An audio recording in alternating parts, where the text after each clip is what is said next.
Alors, en quelques mots, bonjour, bonjour, il est 30. On va commencer le tips. Bonjour Sabine. Bonjour.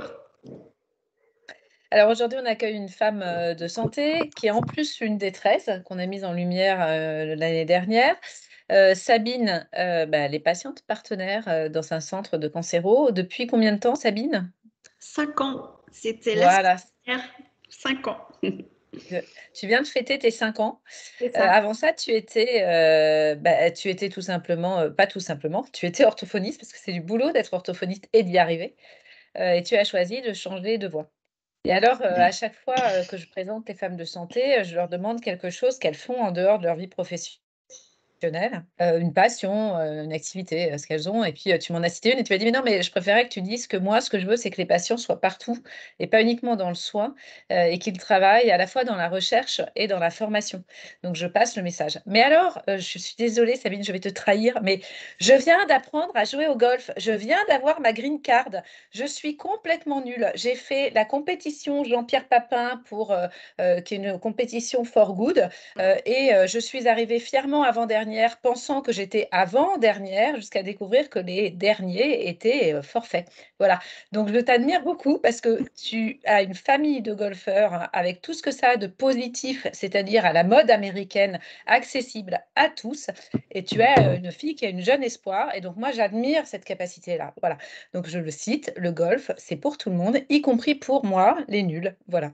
Donc, tout ça pour dire que ton intérêt à toi, c'est surtout les patients et les patientes, en l'occurrence, puisque tu travailles plutôt sur le cancer du sein, hein, voilà. Et tu es vraiment une patiente experte. Tu es l'une des pionnières, puisque ça fait maintenant 5 ans et qu'on sait qu'il y a 5 ans, c'était des patients qui se battaient pour pouvoir venir discuter des soins. Et rien n'était structuré. Voilà, et donc ce que tu vas nous évoquer aujourd'hui, c'est en fait, comment un patient s'intègre, dans un service ou, dans un système, de santé. Comment on peut faire pour bien l'intégrer, et comment on peut faire pour que ce soit, utile pour les soignants, pour les administratifs aussi et pour évidemment les patients. La parole est à toi et merci d'être là. Merci beaucoup. Merci Femmes de Santé pour cette proposition. Quand Margot m'a proposé, je lui ai répondu Femme de santé un jour, Femme de santé toujours. Et c'est exactement ça. Moi, la santé, elle m'a fait défaut en 2015.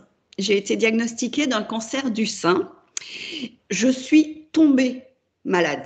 Et je trouve que le mot tomber signifie bien la chute dans le monde totalement inconnu et incongru que j'allais subir. Et puis, ça signifie bien aussi les ruptures que cela entraîne. Alors, très vite, je me suis demandé comment faire de cette situation sensible, adverse, totalement hostile, qu'est la traversée de la maladie et des traitements, quelque chose de contributif aux autres et à la société. Alors, j'avais dans l'idée, sans doute un peu prétentieusement, qu'au cours de ce parcours, j'avais appris des choses et j'avais un savoir singulier et peut-être inédit et que je pouvais apporter ma contribution au système de santé.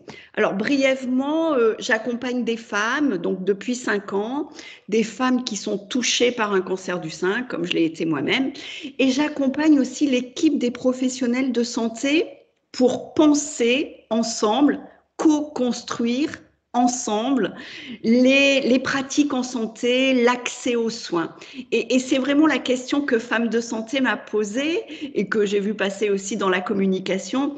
Comment co-construire avec les patients? Alors, je crois que vous dites expert, moi je dis partenaire pour bien montrer le partenariat avec les uns et avec les autres.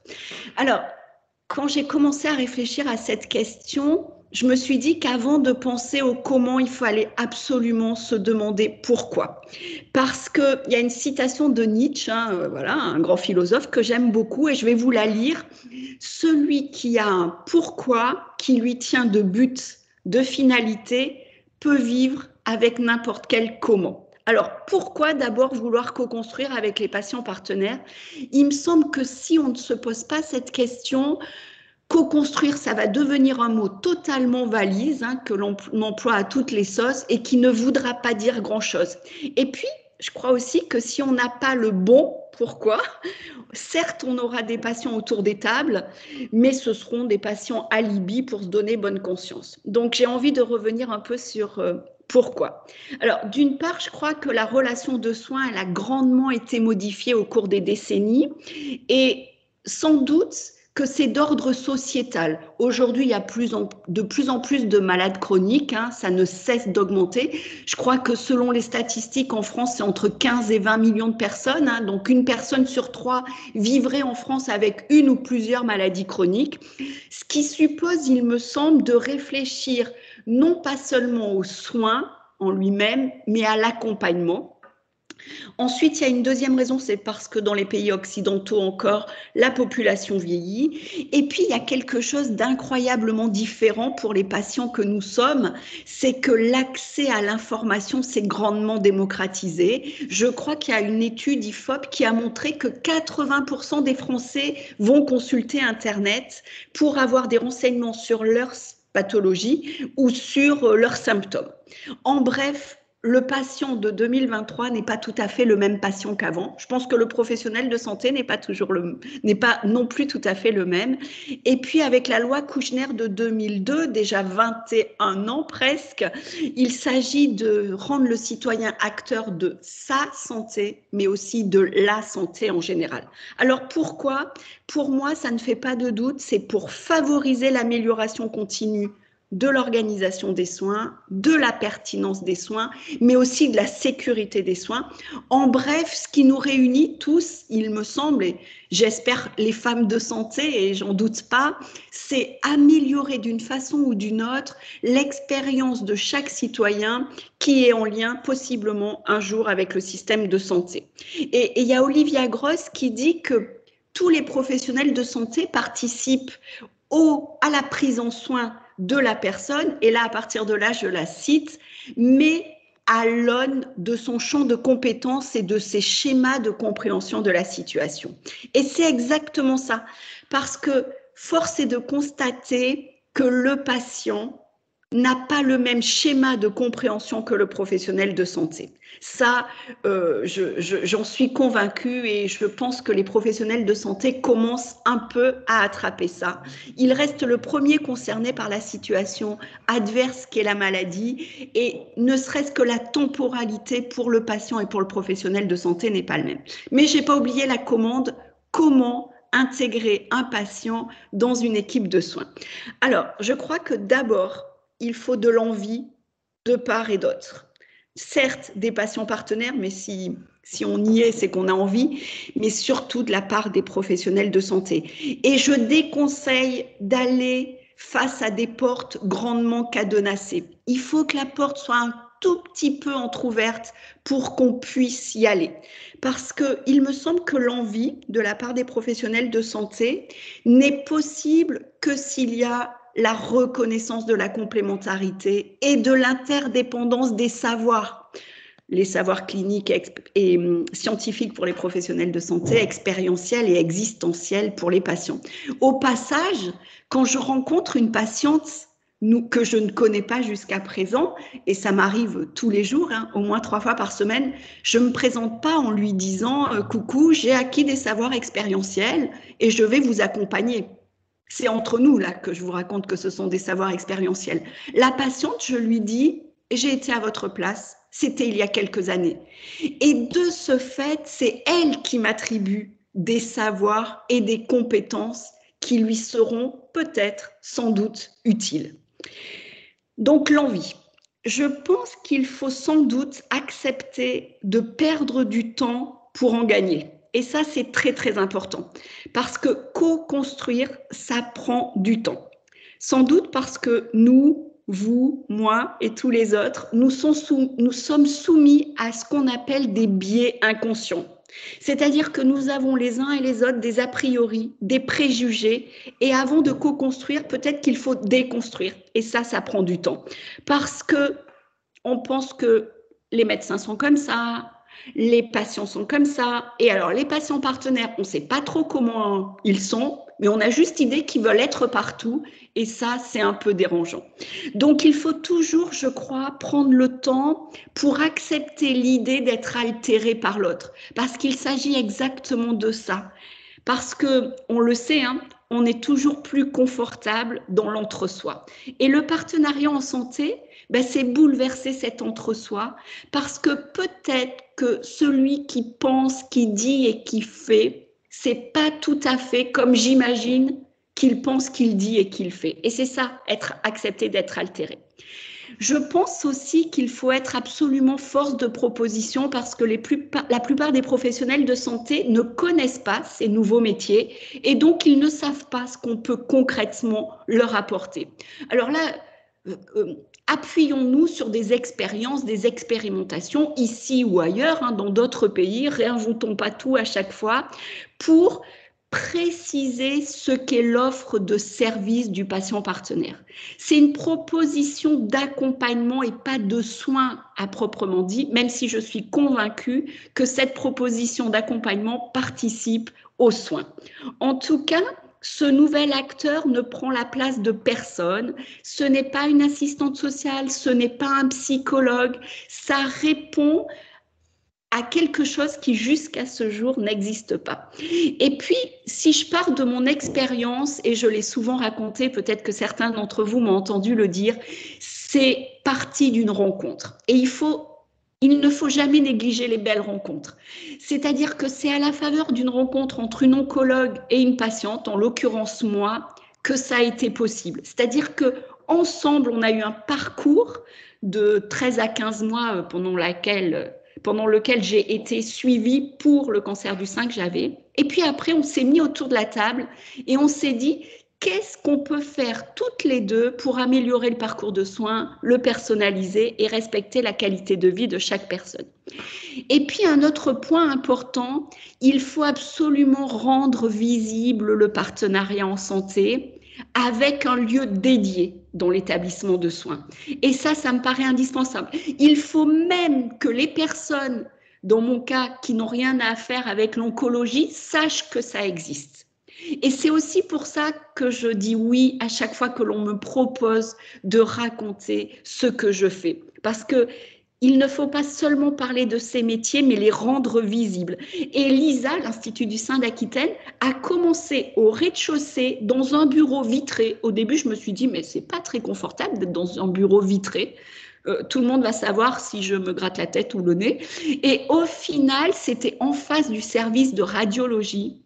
Et tous les gens qui rentraient dans la clinique Tivoli voyaient ce grand panneau autour du partenariat en santé et ça me paraît indispensable.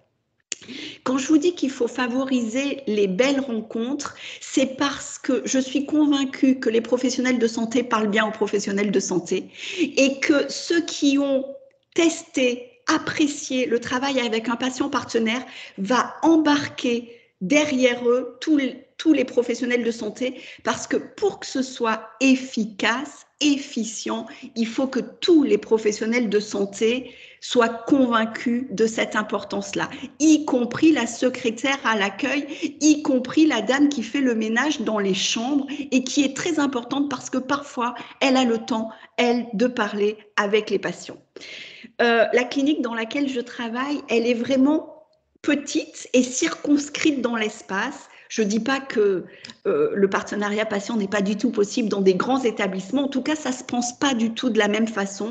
Et je suis convaincue qu'il y a 5 ans, ça a été possible parce que c'était, il y a 450 professionnels de santé, hein, alors que le CHU à Bordeaux, c'est 40 000, enfin, pour vous donner un ordre d'idée. Et puis, je pense qu'il faut accepter de faire des stages dans un premier temps, peut-être non rémunérés, pour ouvrir un petit peu les portes, justement. Et là, ce qui est intéressant, c'est que ça donne la possibilité aux patientes que l'on accompagne, ou aux patients, hein, d'aller témoigner de ce que ça leur fait. Et ça, c'est très important parce que je suis très attachée au fait que les patients puissent devenir partenaires de ces dispositifs par le biais des patients partenaires, parce qu'au bout du compte, c'est vraiment développer le pouvoir d'agir, le leur et pas le nôtre. Et puis, je vais enfoncer des portes ouvertes, mais je le redis, il faut absolument évaluer. Il ne s'agit surtout pas de dire je fais du bien aux patients, je fais du bien aux professionnels de santé et peut-être même à l'établissement de soins grâce aux PROMS, aux PREMS, etc. Non, il faut le documenter, c'est-à-dire qu'il faut adosser ça, enfin, il faut adosser des travaux de recherche sur nos actions pour que d'autres équipes aient envie de se lancer. Peu d'équipes à ce jour ont l'audace de se lancer, c'est une véritable audace, mais une fois lancée, je crois qu'elle ne recule pas et c'est ça qui est super important. Parce que très très vite, j'ai été persuadée que le pair accompagnement dans les établissements de soins dès l'annonce du diagnostic participe à améliorer le vécu de la maladie, le vécu des traitements et donc la qualité des soins. Mais en même temps, j'ai rien inventé, on n'invente rien. Le pair accompagnement, il existe depuis des dizaines d'années, à commencer par les alcooliques anonymes dans les années 30, les mouvements de psychiatrie, rappelez-vous, rien sans nous, rien sur nous sans nous, dans les années 60, et puis la fameuse, les patients atteints de VIH et leur activisme forcené qui ont fait grandement progresser les choses. Et je crois qu'on doit s'inspirer de ce qui s'est passé dans l'histoire pour faire mieux ensemble. Et je pense que, alors moi je trouve que ça va pas assez vite, hein, je vous le dis clairement.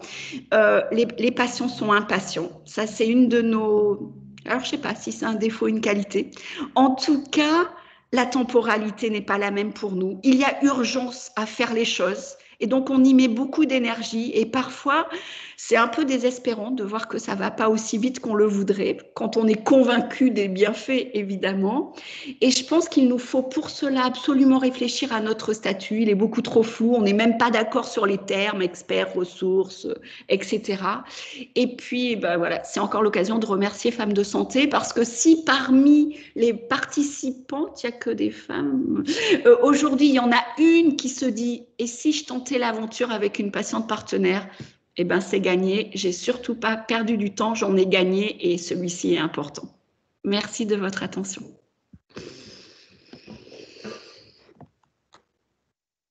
On t'entend pas. Merci Sabine. Merci Sabine, c'était super. Merci. Est-ce que vous m'entendez cette fois? Merci beaucoup Sabine. On a plein de questions qui ont émergé. Alors d'abord, on est d'accord avec toi sur l'urgence, je cite. Ensuite, comment tu clarifies la différence entre les patients partenaires ou patients experts et les associations de patients?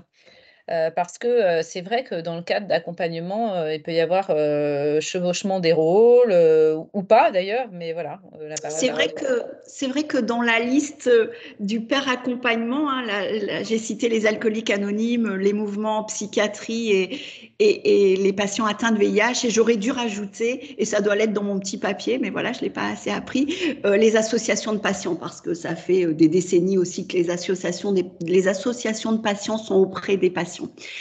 Ils ne sont pas dans les établissements de soins. Justement, je crois que le patient partenaire, en tout cas la patiente partenaire que je suis, réoriente les patients vers les associations de patients qui ont un rôle essentiel dans le lien entre l'établissement de soins et la ville. Alors vous allez peut-être me dire, y compris pendant les parcours de soins, peut-être, mais au final, je crois qu'il y a très peu de gens qui vont vers les associations.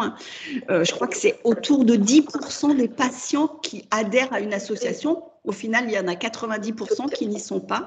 Peut-être que certains d'entre vous pourront nous préciser les choses. En tout cas, c'est pas tout à fait... Alors, je pense que dans les associations, il peut y avoir des patients partenaires. Mais sinon, le rôle des associations, c'est vraiment un rôle sociopolitique aussi, de représentativité et de défense des droits. Moi, je représente personne, même pas les femmes de 50 ans, blanches de couleur, un peu éduquées, qui ont eu un cancer du sein. C'est pas ça le partenariat en santé. C'est faire d'une situation adverse une ressource possible pour le système de santé. Et aujourd'hui, je me sens capable d'accompagner, y compris des hommes, des femmes, et qui n'ont pas eu un cancer du sein. En tout cas, je fais ce distinguo par rapport à la représentativité. Il y a d'autres questions encore. Alors, vous avez le droit de prendre la parole. On est entre nous, on est 60 certes, mais vous avez le droit. Pour aller plus loin, comment organiser le lien entre patients partenaires, associations de patients et aidants, car ça vient. Il y a des patientes partenaires là qui sont dans l'Assemblée et qui nous disent l'avoir fait en service de neuro. Une autre qui nous dit qu'elle essaye de le faire en milieu rural et que c'est chaud, elle s'essouffle, etc. Moi, on veut bien faire un petit groupe si vous avez envie, patients partenaires, mais je pense que ça existe déjà. Mais si vous avez envie, entre femmes de santé, qu'on vous mette en lien, il n'y a aucun problème. Il y en a énormément qui se... Voilà, donc comment toi tu fais? Bref.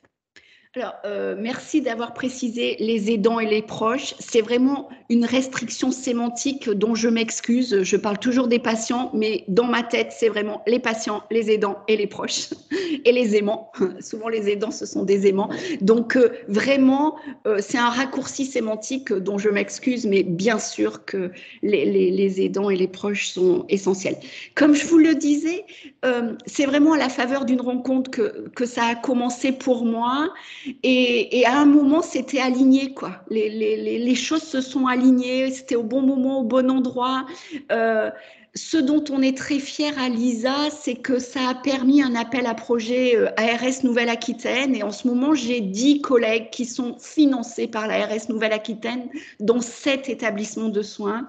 On a une réunion cet après-midi même avec la ARS Nouvelle-Aquitaine pour tenter d'évaluer ce dispositif, cette expérimentation, pour que ça aille évidemment ailleurs et à d'autres pathologies. Évidemment, puisque là, c'est spécifiquement en cancérologie, mais je ne doute pas que toutes les maladies chroniques sont concernées et que les patients partenaires seraient très importants.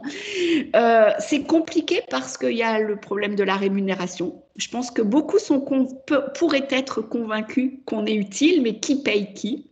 Voilà. Donc ça, on va devoir se mettre autour de tables de réflexion et réfléchir tous ensemble. Je crois qu'on peut dire que le système de santé, il n'est pas au top de sa forme en ce moment. En tout cas, dans l'établissement où je suis, il y a plein de postes à pourvoir, c'est compliqué. Je sais pas, il faut réfléchir peut-être à un système de santé qui intégrerait d'emblée par le comptable, y compris les patients partenaires. C'est pour ça qu'il ne faut pas se priver de l'évaluation, démontrer qu'il y a moins de problèmes iatrogènes pour les traitements qui sont à domicile, qu'il y a moins de burn-out chez les professionnels de santé. Enfin bon, voilà. On a un gros chantier et moi je suis ravie d'échanger avec vous si vous avez des idées et surtout favoriser des prises de poste. Alors, plein de remarques. Je rebondis sur 2 remarques. Donc, il existe des DIU patients experts. Il y a une université des patients. Donc, ça, c'est un diplôme reconnu. On a, nous, femmes de santé, donc vous, aux États généraux de la santé de la femme, demandé à ce qu'il y ait un diplôme universitaire patient expert global sur la santé de la femme et pas pathologie par pathologie, donc beaucoup plus large. Donc, c'est exactement ce que tu dis. Donc, je rebondis, mais je rebondis là-dessus. Ce qui m'amène à faire une autre pub. Et pardon, on a annoncé ce matin que, comme vous l'aviez demandé, un Institut national santé de la femme qui coordonnait un peu toute une stratégie et qui allait au cœur de la santé des femmes, eh ben, nous allons démarrer. Donc, nous allons revenir vers vous, mais le 8 mars, ça va être dessus. Alors, est-ce que ton évaluation, plusieurs questions. Est-ce que je lis, ton évaluation de ton projet va être partagée parce que ça intéresse beaucoup. Comment tu fais la différence entre des patients experts pour les adultes et des parents d'enfants malades dans les services pédiatriques qui pourraient être des parents experts, tu vois, voilà. Quels sont les financements privés pour financer ça? Et puis, un système de santé avec plusieurs acteurs, patients, professionnels, place du digital et du système économique avec la rentabilité des hôpitaux dans tout ça, tu vois, tu ouvres un champ, mais tellement vaste. Mais au moins sur les questions très claires sur l'articulation avec l'éducation thérapeutique du patient, les parents, est-ce que tu partages tes évaluations? Bref, dis-nous. Alors, je partage tout par principe tout le temps. Donc, on a déjà fait une évaluation avec un docteur en psychologie de la santé, Bertrand Porot.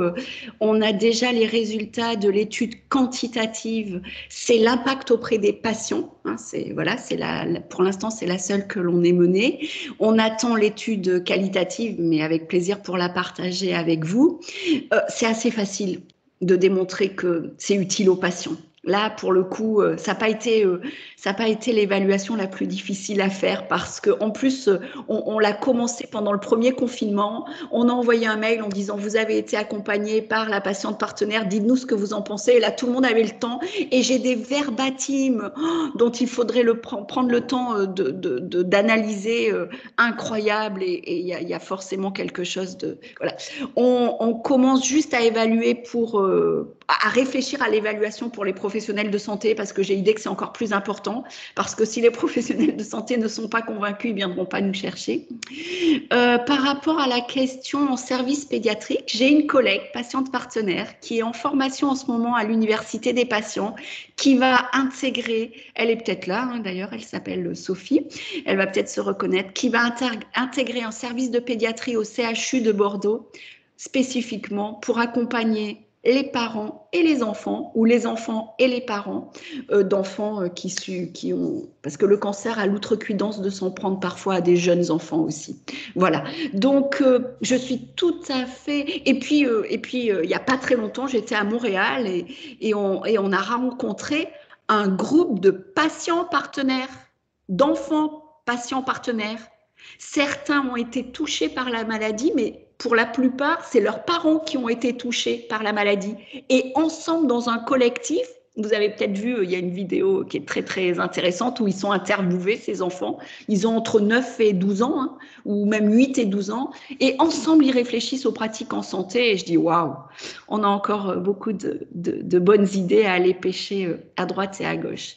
Il y avait trop de questions, Alice, dans tout ce que tu as dit.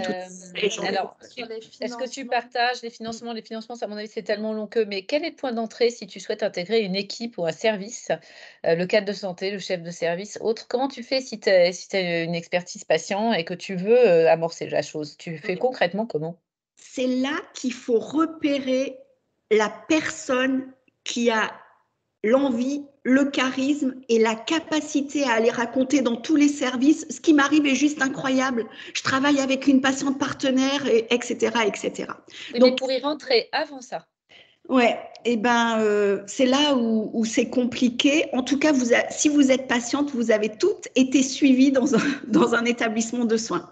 Moi, je suis allée voir l'établissement de soins, ne sachant pas que c'était là que j'allais y travailler. Mais j'ai dit, voilà, je dois faire un stage. Est-ce que vous pouvez me conseiller auprès de quelqu'un? Et l'oncologue qui m'avait suivi m'a dit, non, non, je vous conseille personne, vous venez avec nous. Vous connaissez notre parcours. Alors, on n'est pas tous d'accord. Est-ce qu'on peut travailler dans l'établissement de soins où on a été suivi ou pas? Moi, je pense que c'est une richesse incroyable. J'avais attrapé ce que cet oncologue avait déjà sur le partenariat en santé, mais elle ne le nommait pas comme ça. C'est comme M. Jourdain qui fait de la prose sans le savoir. C'est-à-dire que pendant les 15 mois de mon parcours de soins, j'avais bien attrapé qu'elle me rendait un pouvoir d'agir naturellement. Donc, c'était la personne toute trouvée. Mais si ça n'avait pas été elle, et d'ailleurs, je vais dire comment elle s'appelle, hein, elle s'appelle Hortense Franck, voilà, c'est mon binôme, voilà, et c'est ensemble qu'on fait les choses, et avec toute l'équipe, hein, et puis il y a une autre patiente partenaire, une autre coordinatrice, mais le point de départ, ça a été cette rencontre. Donc, je ne sais pas si l'expression est la bonne, à prendre son bâton de pèlerin et aller expliquer. Mais en tout cas, chaque fois qu'on me pose cette question, je dis, OK, moi je veux bien faire un Zoom avec vous et avec une des oncologues et on va parler ensemble. Parce qu'évidemment que moi, je suis de parti pris. Évidemment que je vais vous dire que c'est super. Mais quand je suis à côté d'un professionnel de santé qui dit, lui ou elle, ce qui se passe, eh ben, je pense que les professionnels de santé sont plus à même d'entendre ça. Maintenant, ça prend beaucoup de temps et on n'a pas beaucoup de temps. Mais en tout cas, chaque fois qu'on est venu me chercher de ce côté-là, j'ai dit, banco, on peut le faire. Et je vous le redis à vous. Alors, c'est l'heure. Merci beaucoup, Sabine. Alors, il y a une plateforme Femmes de Santé, hein, vous pouvez, en tant que femme de santé, y aller. Sabine, si tu veux bien, si tu as des résultats à proposer, écrits, etc., eh bien, on les mettra dans la plateforme. N'hésitez pas à y aller. Merci beaucoup, beaucoup, beaucoup, beaucoup, beaucoup. Je trouve ça super que ce collectif soit à ce point pluriprofessionnel et qu'on explose. C'est exactement ce que tu fais, les cloisons dans la santé. Merci à toutes de vous être loguées. On était très nombreuses, hein. On est monté après à plus même, à 70 personnes pour un live, sans compter les retransmissions, ce qui est très rare, surtout début janvier. En tout cas, merci beaucoup, beaucoup. Margot, merci d'avoir organisé tout ça comme d'habitude. Montre-toi un peu pour celles qui ne te connaissent pas et qui ne te voient jamais, parce que voilà, merci. Ce qu'on Et va puis, faire, c'est Sabine. on va partager l'étude sur la plateforme du collectif. Et ce que j'ai fait, c'est que j'ai mis le lien vers la plateforme dans le chat. Donc, vous pouvez vous connecter et on fera le lien avec Sabine. Voilà. Merci, Sabine. Sabine, merci de ce que tu fais pour les Bravo. patientes, les aidants, qu'est-ce que tu as dit? Les aimants. Ah, parfait. Celle-là, je la retiens. À bientôt. Au revoir. À bientôt. Au Merci revoir. beaucoup. Bonne journée. Merci à toutes. Au revoir.